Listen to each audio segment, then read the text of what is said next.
Hi team, evening is Julie from Revive Fitness and Nutrition coming to you with It's Stacked Against Us. The odds are stacked against us. This is something I thought about this morning, this week, because I had a really late night and I'm super early morning. And I thought it was so easy to do that, like all the traps and pitfalls around that, staying up late, watching telly. I was up late working a bit different, but just all the things that actually it's just so easy for us to stay up and get those habits of stay up late, be sleep deprived. And then as a result today, because I'm tired, I've been like craving food all day. It doesn't matter what I've eaten, I've had all my protein, I've had my veg, I've had my fruit. Nothing satisfies me today. I'm just like an empty pit. And I've made my homemade protein balls. So I'm gonna have those in a bit to help the kind of sugar craving for natural goodness. And it just made me think how easy it is to not do the things that are good for us. Um, and let's just be real for a second. I mean, I'm straight in, right? Because I'm like, just totally might as well go into it because I want to talk about this. But yeah, just take a second, like, it's so easy falling habits that just don't serve us. So if you want to be healthier, you have a weight loss goal, you want to be fitter, whatever it is, everything around us is designed against that. I mean, you get home exhausted, your brain's fried, you've had a busy day at work and you're just grabbing a bag of crisps or chocolate, something quickly to keep you going while you sort out, well, I have to think about now what to have for dinner. And then you end up on your phone because something pops up, like me live, hello, and you scroll and then you're eating the crisps and the chocolate, you crash, you tell yourself you try to do it again. I had to double check myself and go, is it only Monday? Is it only Monday? And then you've got things popping up saying like, have a takeaway. It's a bank holiday, have a takeaway.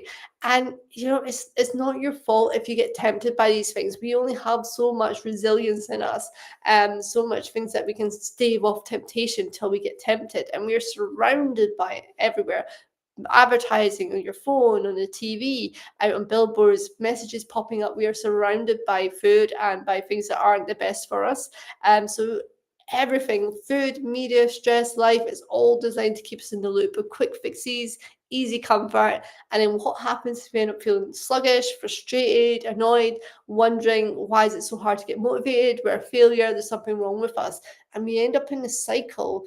And the cycle isn't your fault, right? It is the way the society in the world we're in is designed. It's designed to keep us in that cycle. And then we end up having medical problems from being overweight, bad ill health then comes along, and we're in that cycle of then being on expensive meds and trying to turn around your health so much harder when you've got other illnesses and ailments going on that you've got to work harder to get back to a good place of health.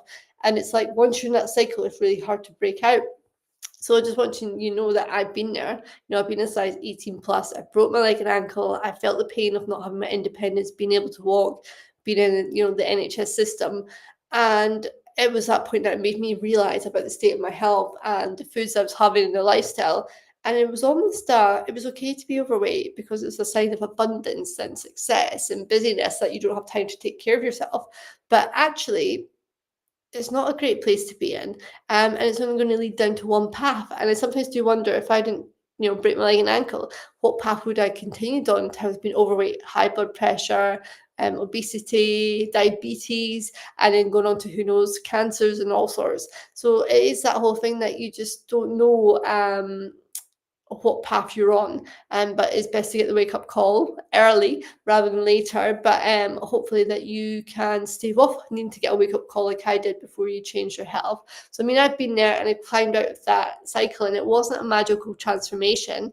It was kind of tiny steps that built up over time, and I just want to share a few of those with you now, to know that it can be done and you can be healthier, you can be fitter. Okay, so number one, and I've mentioned at the start about sleep deprivation, is set a bedtime alarm. Yes, really, set a bedtime alarm. So the time that you're going to go to bed, and always allow yourself half an hour within that, right? So say you're going to go to bed at 10, set alarm for 9:30, because then you'll be like, oh, okay, put the dishes away. Maybe you want to get your gym stuff out for the morning. Oh, I need to pack this. Oh, quickly need to message so and so. So just think about doing that. Like, give yourself half an hour leeway around that time, whatever that is. So you start to wind down and go to bed, and it helps protect your sleep, and it actually matters.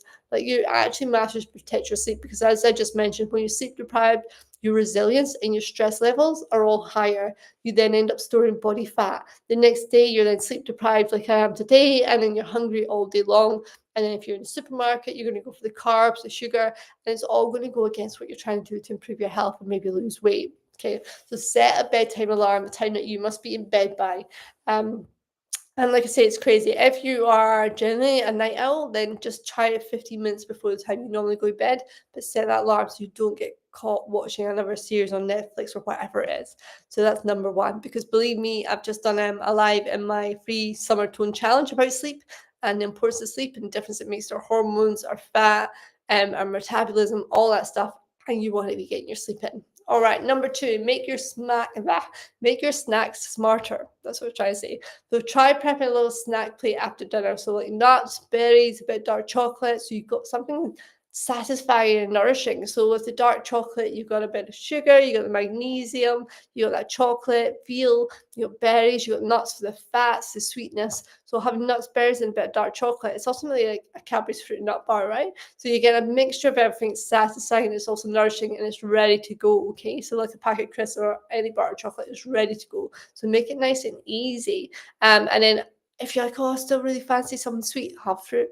If you don't have the fruit, you're not that hungry, right? So you can eat as much fruit and veg as you like, but have the snack after dinner. If your kind of habit is dinner and then a pudding, then have something to have after, okay? Then number three, move before you scroll. So before you sink into the sofa, grab your phone, go, that's me for the evening. Just go stretch for 5 minutes, walk around the house, do a few squats, just get your body involved before your brain zones out. The fastest way to shift your energy, if you're having an energy low, is do 10 push-ups, do 10 squats, just anything to move your body will just change your energy and stop you getting to that energy funk.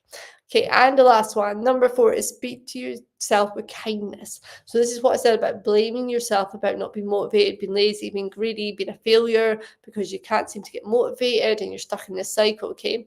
It's no more of this failed talk. Instead, you're learning how to look after yourself one choice at a time. I had to learn myself how to look after myself one step at a time through movement, then it was the nutrition, then it was the mindset stuff. So it's one step at a time. So don't see it as a failure or why you're not further ahead than you should be, or my friend done this and they've lost weight, da da da. Everybody's different, okay? Everyone's different. And your timeline for that could be different. So just instead think of like, right, what I'm going to learn about how to look after myself. How can I learn to set a bedtime alarm so that I'm getting a good night's sleep, which is going to help my choices and my mindset the next day. Maybe that's a bigger win for you. A Norman might be skipping breakfast and you're just having coffee. Well, actually, for you, it might be, well, I want to have a smoothie in the morning. So that's a start, okay? So it might not be a cooked breakfast, but at least we're having something in the morning. So what is it you can do one choice at a time just to be a little healthier, give yourself a bit more energy and just feel like you're actually progressing. So it's not about perfection and it's not about restriction. It's just about building a baseline. Talk about stacking the habits, right? Stacking habits. So if you've got your bedtime alarm set, you're going to get a good 7.5, 8 hours sleep, and you've already got your ingredients ready to go in the fridge for your smoothie in the morning, then you're good to go. So it's one choice at a time, okay? And then you're going to feel stronger, more energized, and you'll have a boost as well because you're like, I've done something for me. I've done that thing. I feel like I'm actually now working towards my goals rather than away from my goals. So if you've been stuck in a loop lately, this is your reminder. You can step out of it. You don't have to do it alone, but let's choose health over comfort. It is so easy in this society to choose comfort, and comfort makes things harder in the long run. It makes things harder for your fitness, for your health, your mental, physical health, your quality of life. So let's actually choose health over comfort. Yes, it's not easy to begin with, but if you've got more energy and you feel better, your life feels like it's actually of quality, you can do all the things you want to do, then actually it's not a good place to be. So let's start building a life that actually feels good for you to live day to day rather than dragging your body around.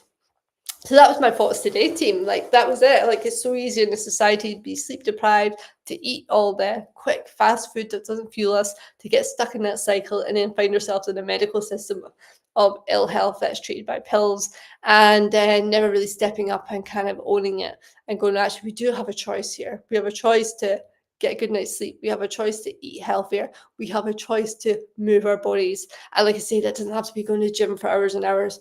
10 squats, stretch the body, just start anything, just start, choose what the start is for you and make that commitment to do it, and choose that one thing, choose to start it and do it every single day. And then once you do it every single day, you can build on that. All right, team, any questions, give me a shout. Like I say, we have a choice, and so let's choose health over comfort because we deserve to live a healthy, happy life. Take care, and I will catch you